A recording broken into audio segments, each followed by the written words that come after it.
¿Cómo están? Me da mucho gusto encontrarme de nuevo con ustedes. Acerca de, pues, una terapia emocional, físicamente hablando también, porque es muy integral. Hablando del Tai Chi, vamos a revisar un poco la historia de cómo surgió el Tai Chi, o sea, qué sentido tiene el Tai Chi en los seres humanos, sobre todo de la vetusta China, de tantos milenios que tiene ya de existir. Y surgió esto, ¿no? Miren, un hombre, por ejemplo, sentado en la cumbre de una montaña, observaba silenciosamente la naturaleza.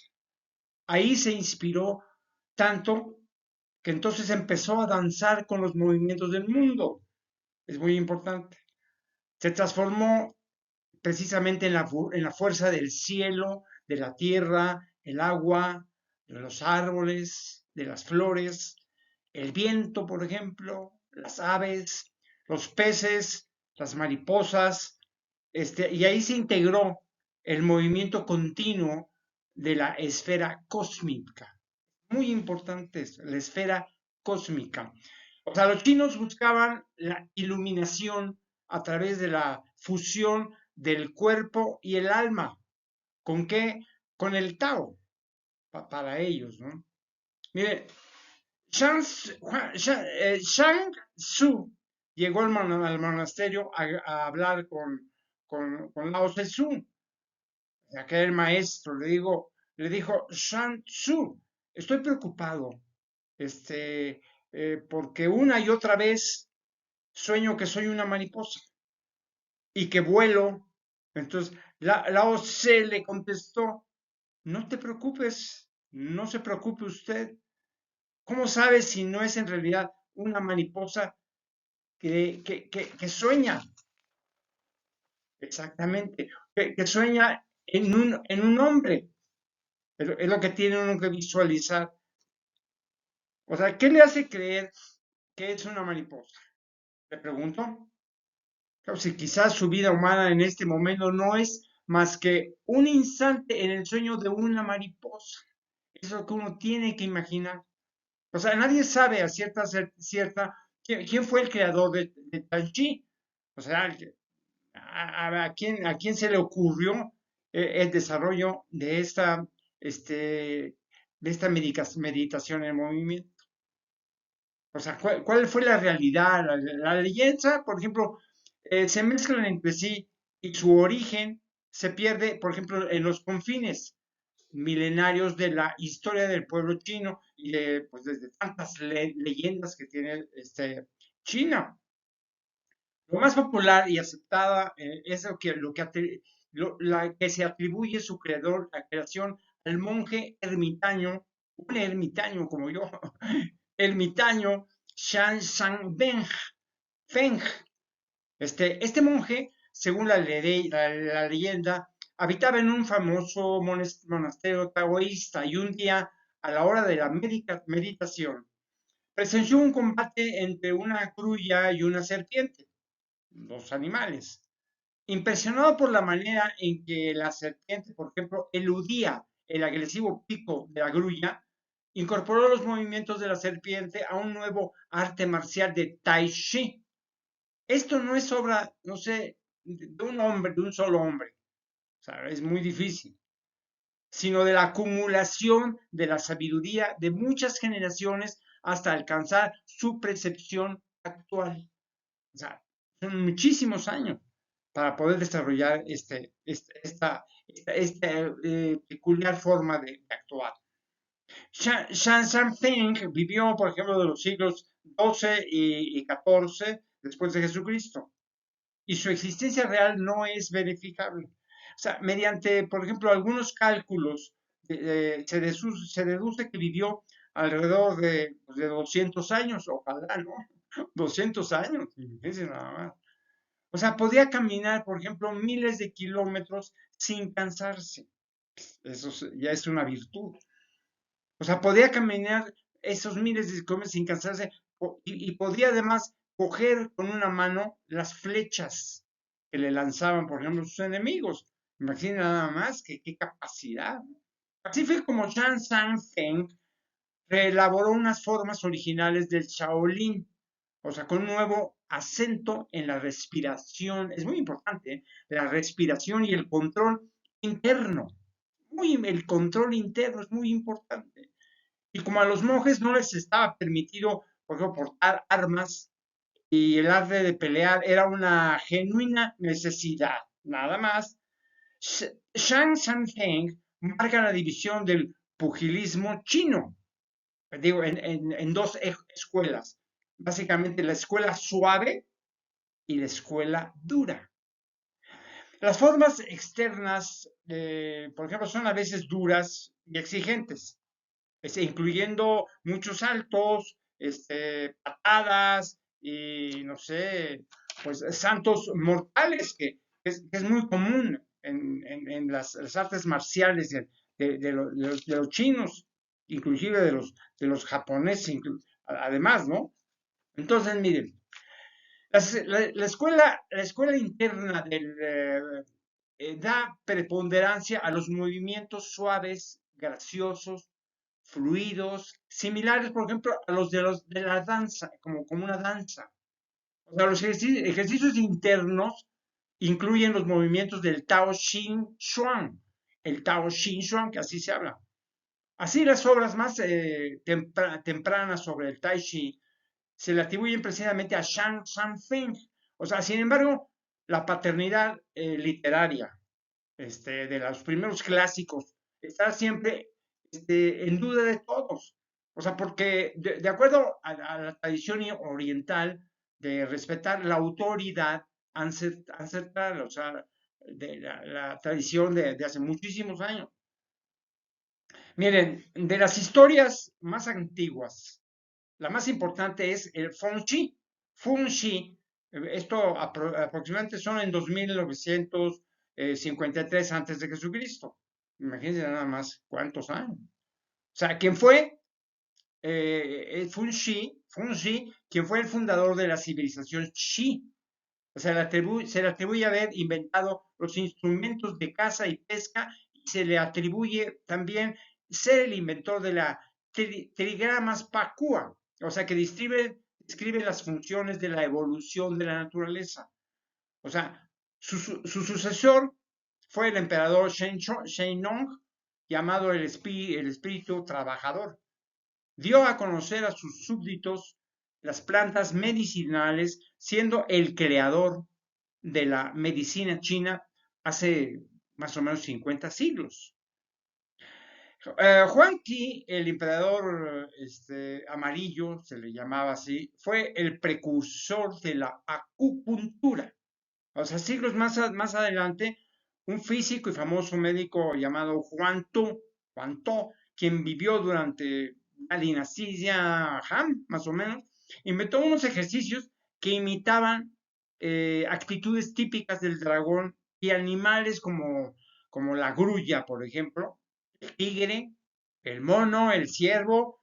O sea, estos ejercicios son divididos en dos partes, el Tai Chi y el Shin Kung, básicamente.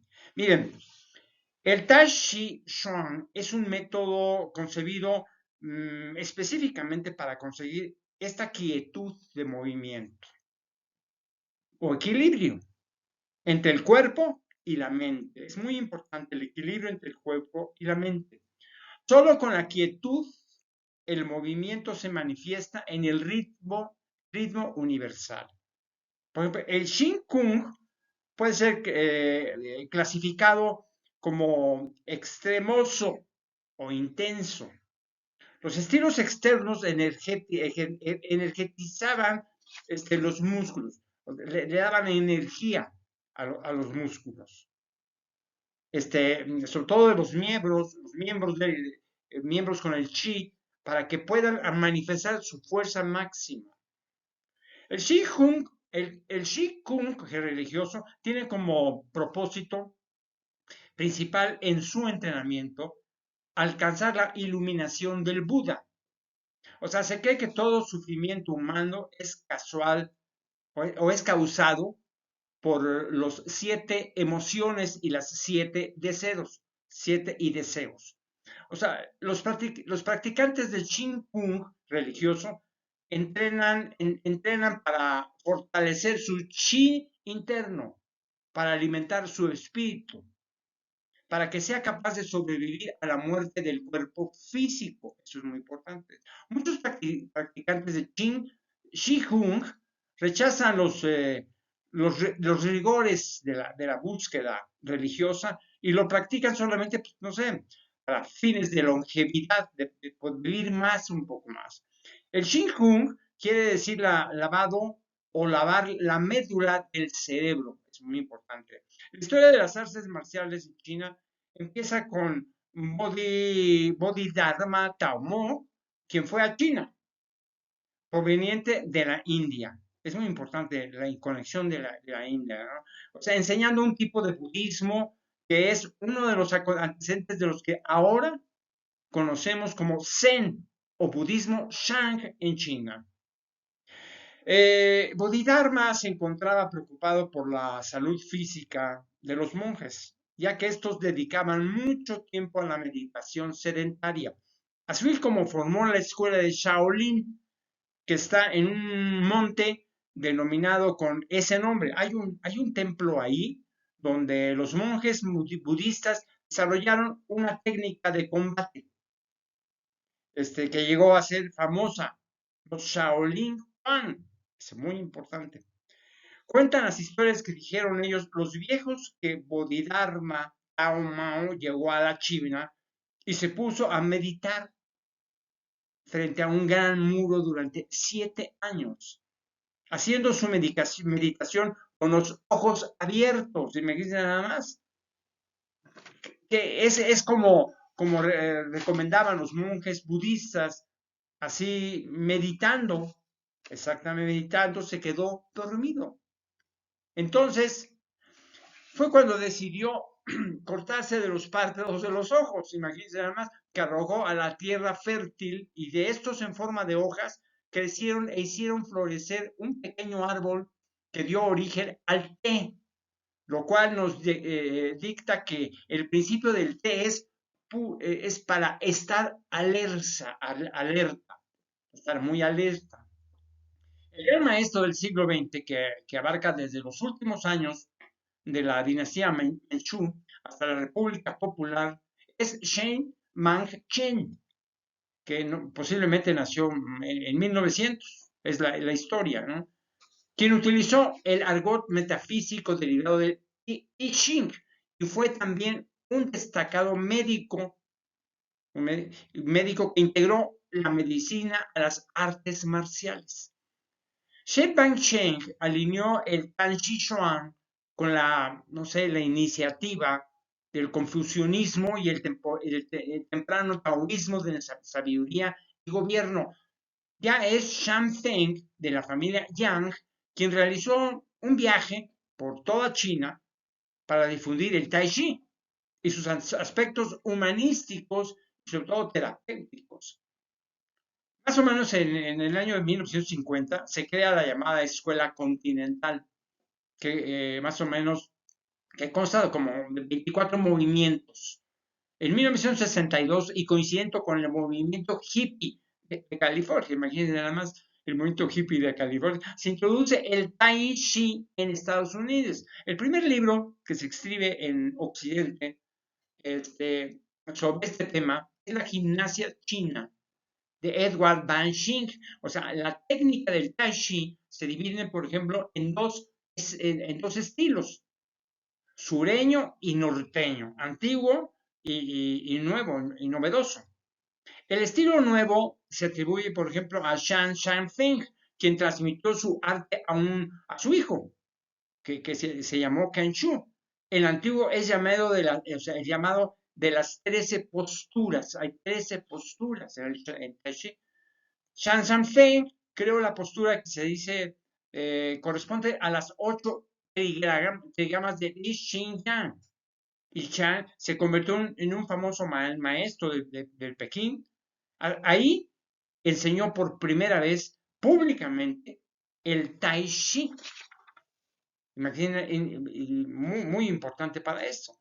En la segunda mitad, por ejemplo, del siglo XIX, se acostumbraba a dividir las escuelas de Tai Chi en diferentes, no sé, estilos y formas, según, por ejemplo, los nombres de las familias en China. El nombre de la familia se colocaba, por ejemplo, al principio. El ejemplo, por Yang es insuperable. O sea, el estilo Yang es el que se extendió más, pasando de generación en generación. La tradicional práctica de Wushu es tan antigua como, no sé, la propia cultura china, que es impresionante, muy, muy, muy, muy vieja.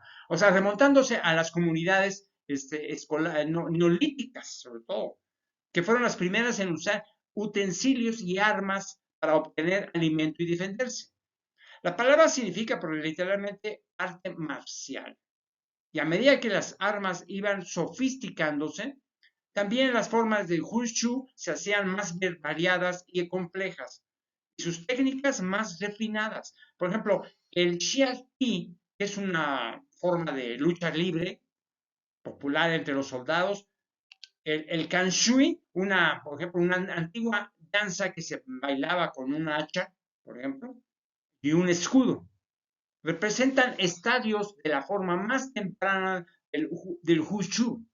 Esta mezcla, no sé, de arte marcial, que se ha transformado en cierta forma en deporte, no sé, un ejercicio filosófico, fue desarrollada en tiempos primitivos por la gente trabajadora, pero al emerger la estructura de clases en la sociedad china, fue adaptada seguramente por las clases gobernantes. Ellos perpetuaron las naciones, o sea, las nociones místicas que estaban relacionadas con el arte. Afirman que aquel que haya dominado, por ejemplo, el Wushu es invencible frente al ataque físico. Esto es un intento por proteger, por ejemplo, su poder. Los gobernantes comenzaron a envolver el Wushu en el misticismo. Es muy importante. El misticismo, sobre todo el misticismo religioso, muy importante. Y la superstición feudal, que era muy importante para ellos. Desalentando, por ejemplo, activamente la participación popular. Fue hasta, por ejemplo, el establecimiento de la República Popular China, no sé, casi 1950, cuando el presidente Mao Zedong promueve como parte de la cultura física y los deportes la mejoría de la salud del pueblo. Así lo pensaba Mao Zedong. Se creía que, por ejemplo, que la gente mejoraba su salud, podría, no sé, jugar un papel mucho más importante en la construcción del nuevo Estado socialista. O sea, de este modo, Wushu se transformó, por ejemplo, en la base para conseguir, o sea, el desarrollo intelectual, moral y físico, y sobre todo, al hallar un nuevo propósito, es muy importante, adquirió un sentimiento del goce del que antes, o sea, no tenía ese goce que no tenía antes. Así fue, el Tai Chi Chuan cobra una importante participación en toda China, donde el amanecer, el atardecer, no sé, frente a las escuelas, las fábricas, los hospitales, las tiendas, los parques, oficinas del gobierno, moradas de campesinos, por ejemplo, las prisiones en las cárceles. Podemos ver a niños, padres, abuelos, practicando estas diversas formas de ejercicio. O sea, ejercicios coreográficos que se simplifican en el Tai Chi Chuan. En esta, digo, esta es una corta exposición de lo que fueron, no sé, las escuelas marciales en China. Por ejemplo, una de ellas es la Xing, I Xing. Un pétalo de flores no aparece jamás solo, sino formando parte de un árbol florido. El I Ching es un oráculo literario con el cual se pueden establecer un diálogo. El texto está lleno, por ejemplo, de ambigüedades. Y los juicios en él señalan cómo debemos comportarnos dentro del flujo de los eventos. O sea, el hombre superior comprende y acepta lo que la vida le ofrece. El I Ching se consigue como parte o fase de un ciruelo, la semilla en el primer paso dentro de los procesos de desarrollo que finalmente da como de resultado un árbol. En el I Ching encarna también una concepción particular acerca de la naturaleza humana. Para consultarlo, se concentra en una pregunta específica y consigues la respuesta mediante una operación al azar. El método más común es lanzar 3 monedas. El libro se ocupa de un vasto acervo de posibilidades humanas. Por ejemplo, la respuesta trata de la vida, los niveles sociales, la familia y el individuo. O sea, las unidades básicas de lectura las constituyen 2 líneas. La línea Ying, que es quebrada, y la línea Yang, que es continua. Ying es quebrada y una línea Yang, que es continua. El libro se desarrolla a través de, no sé, de muchos siglos y de muchas tradiciones, de diferentes pensamientos. El hexagrama es una tradición abstracta de la forma del camino. Cuando se ha conseguido el hexagrama, se busca en el libro y se lee interpretación. O sea, se lee la interpretación de esto. El libro en sí mismo se convierte, no sé, en el medio por el cual se entra en contacto con las fuerzas de la naturaleza. Las respuestas no están en las capacidades y los dones de las personas que preguntan, sino en la sabiduría del libro mismo. En el I Ching o libro de los caminos, así se menciona, libro de los caminos, el I Ching, se dice que el Tai Chi engendra al Yin y al Yang. Yin y Yang. Y cuando Yin alcanza su punto culminante, se produce el Yang. Cuando el Yin alcanza su punto culminante, se produce el Yang. Y cuando el Yang alcanza su punto culminante, surge el Yin. Así es esto. Bueno, nos vemos en el siguiente capítulo. Es un poco lento de alguna forma, pero es complicado para muchos, pero para el que aprecia las artes marciales,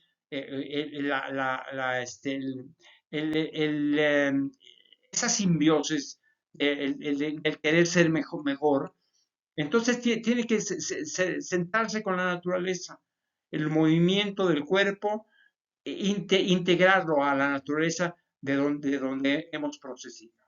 Bueno, nos vemos en el próximo. Les agradezco mucho su atención.